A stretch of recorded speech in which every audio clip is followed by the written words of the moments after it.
त्यांचं विसर्जन बघण्यासारखं असतं.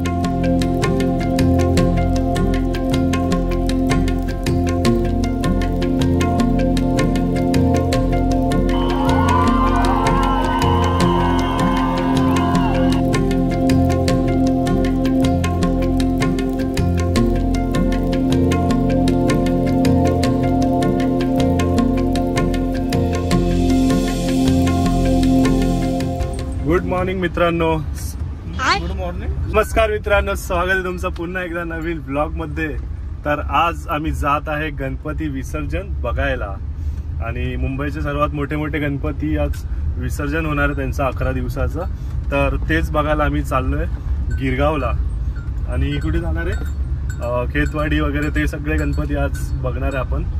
मोस्टली लालबागचा राजा पण बघू, त्याचं खूप लेट विसर्जन होतं. तर जर भेटलास तर तुम्हाला दाखवेन, तर व्लॉग बघत राहा पुढे.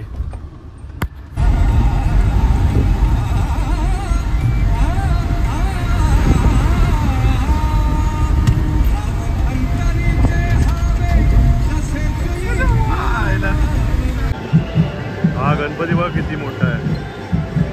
मला वाटतं हा खेतवाडी मधलाच गणपती असावा, माहिती नाही, आता बघूया जरा पुढे जाऊन.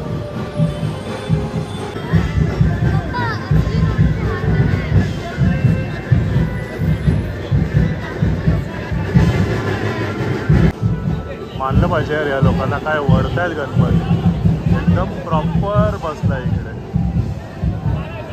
आणि हे बघा एवढ्याशा गल्लीतून येतो. 1000 ठिकाणी जागा बघितल्या तेव्हा कुठे जाऊन आपली गाडी आता इकडे प्रॉपर पार्क झाली आहे. आणि आता आम्ही आहे इकडे खेतवाडी 12व्या गल्लीमध्ये. इकडून थोडंसं जवळ आहे आणि डायरेक्ट गिरगाव चौपाटीत जाणार, कारण की तिकडून आपल्याला सगळे गणपती बघतील. इकडे तिकडे फिरायची गरज नाही, डायरेक्ट आपण गिरगाव चौपाटीला जाऊ आणि तिकडून सगळे गणपतीचे दर्शन घेऊ आणि तुम्हाला पण दाखवू. हे बघा इकडे लाईन बघा किती आहे वडापावसाठी. चांगलं काम करतात तिकडे.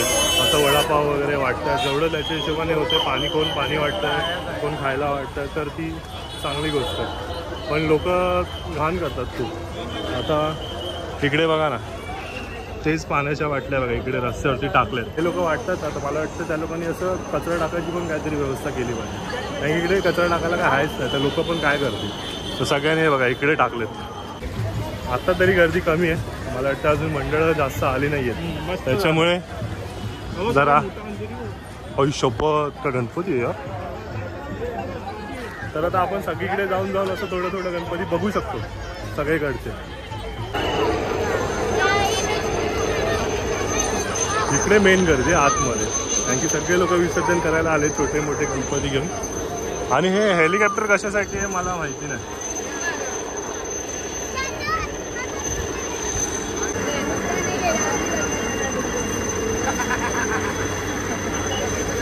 खेतवाडी 7 नंबर गल्लीचा महाराज आहे. आणि आता इकडे जाऊया आपण, हे वाले गणपती बघूया. हे खाली बघून या, आमच्या गावात घसरते. हे घसरते आहे ओम.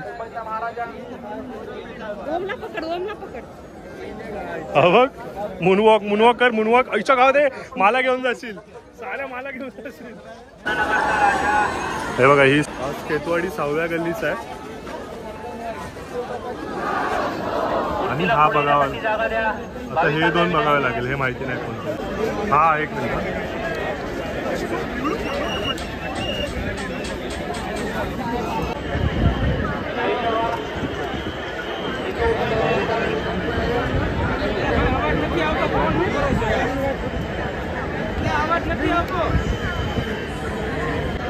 आता हे लोक आहेत ना, हे लोक सगळं प्रभाव वगैरे सगळं काढतात, त्याच्याने थोडंसं मूर्तीचं वेट हलकं होईल आणि ते काय विसर्जन करायची गरज नाही, त्याच्यामुळे ते टाकणार नाही पाण्यामध्ये. गणपतीची मूर्ती फक्त पाण्यामध्ये टाकतात आणि चांगलं काम करतात, हे गोष्ट करतात ते. आणि आता हळूहळू मूर्ती येत चाललेत. आणि ही बघा काय मस्त वाटतं.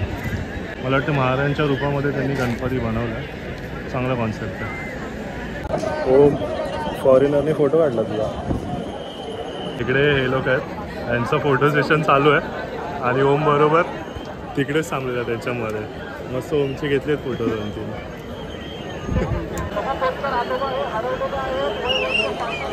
आता तो गणपती तिकडचा घेऊन चालले पाण्यामध्ये.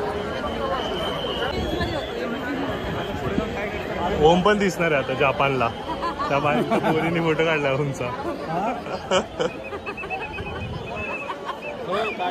खरं काढला.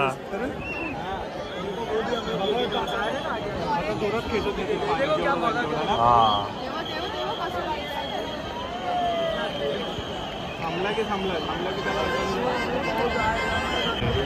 त्यांच्या एवढ्याच जातो नंतर नाही जातो. तरी पत्रे टाकले कुठे. हा ते आपण घसरत आलो ते गणपती आठी खेचायला सोपं पडेल म्हणून ना. आपण काढला पालखीत होता बघ. हा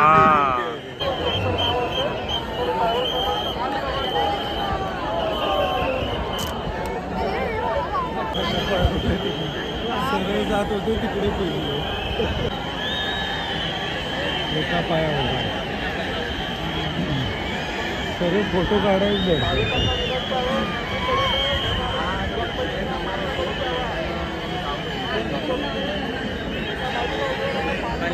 आता कर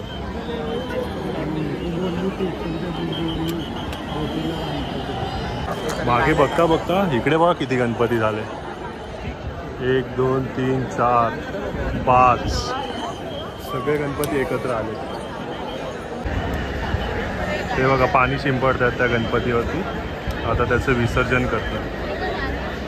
आणि सर्वात मस्त तर हे बघा, हा वाला गणपती आहे ना, हा त्यांनी खांद्यावरती उचलून पाण्यामध्ये नेला आहे. असा लांबून खूप कमी वाटतोय तो, पण 6-7 फूटचा तरी असणार गणपती तो.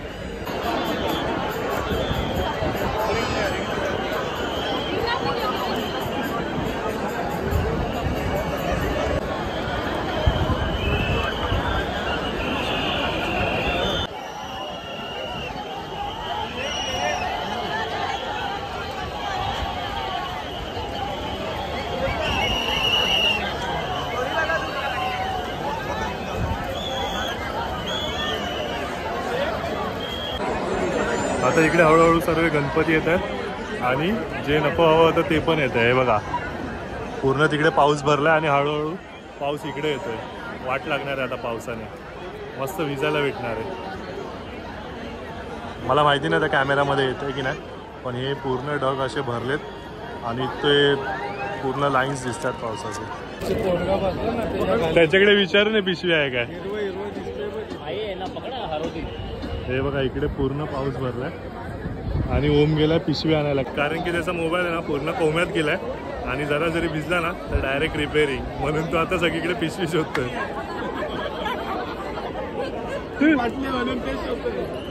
काय बोलला तुला. मला विचारतो मूर्ती कुठे आहे, काय मागे येते. लाल परेळचा राजा. तेजूगाईचा गणपती आला आता इकडे. तर हे तेजूगाईचं विसर्जन एवढं मस्त असतं ना, हे लोक खांद्यावरून घेऊन जातात मूर्ती, कारण की एकदम असे लाईट वेट असते त्यांची मूर्ती. तर ते त्यांचं विसर्जन बघण्यासारखं असतं. तर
बघितलं मित्रांनो, हे लोक पूर्ण खांद्यावरतून मूर्ती घेऊन जातात. हेच वैशिष्ट्य आहे लोकांचं आणि खूपच चांगलं विसर्जन झालं.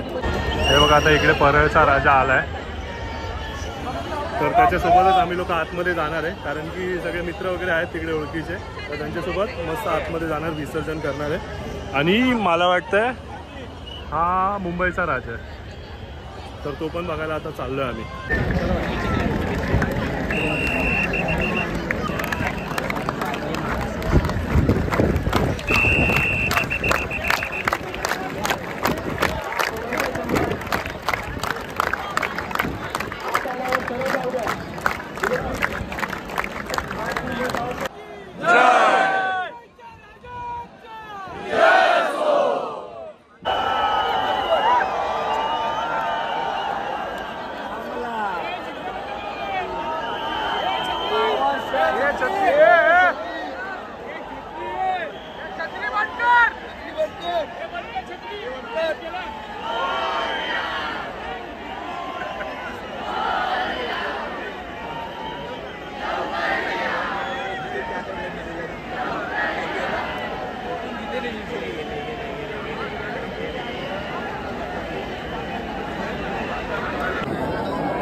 तर आता परळच्या राजाच्या इकडे आलोय आणि आता याचं विसर्जन होईल, तर हे करून आपण डायरेक्ट घरी एंटी.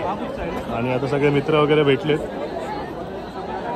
तर ह्यांच्यासोबतच आज जाणार आहे पाण्यामध्ये आणि बघणार आहे यावेळेस विसर्जन, कारण की मी कधी एवढा एक्सपिरियन्स नाही केला मोठ्या गणपतीचा, तर यावेळेस पहिल्यांदा करणार आहे, तर बघूया.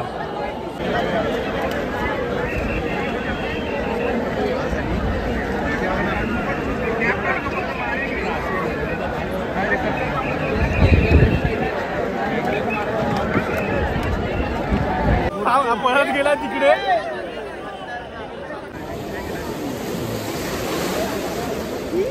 तर मित्रांनो मस्त आता विसर्जन करून आलो, तर तिकडची व्हिडिओ तर काय काढू नाही शकलो, कारण की पूर्ण पाण्यामध्ये भिजलेलो आम्ही लोक, आणि तिकडे मोबाईल तर ऑनच नव्हता करू शकत. पण फर्स्ट टाइम एक्सपिरियन्स होता आणि खूप चांगला होता.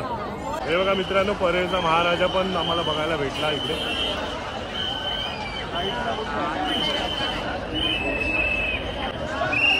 अशी मूर्ती यावेळेस खूप फेमस झाली होती आणि बघायची इच्छा होती हा पण गणपती, आणि भेटला नशिबाने. हा हे आहे नाही काय ओम, हा मला कोणता आहे? चिंतामणीच आहे. हे बघा हा चिंतामणी आहे.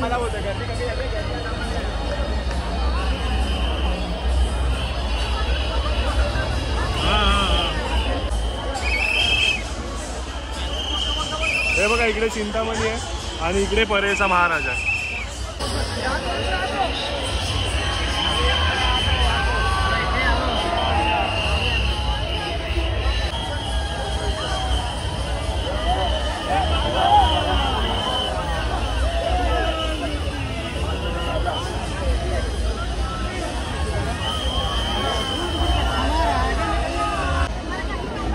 राक्षसाच्या पाया पण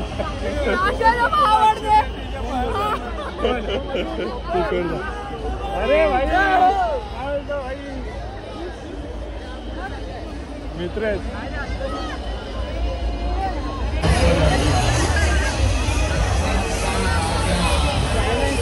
परळ झाला मग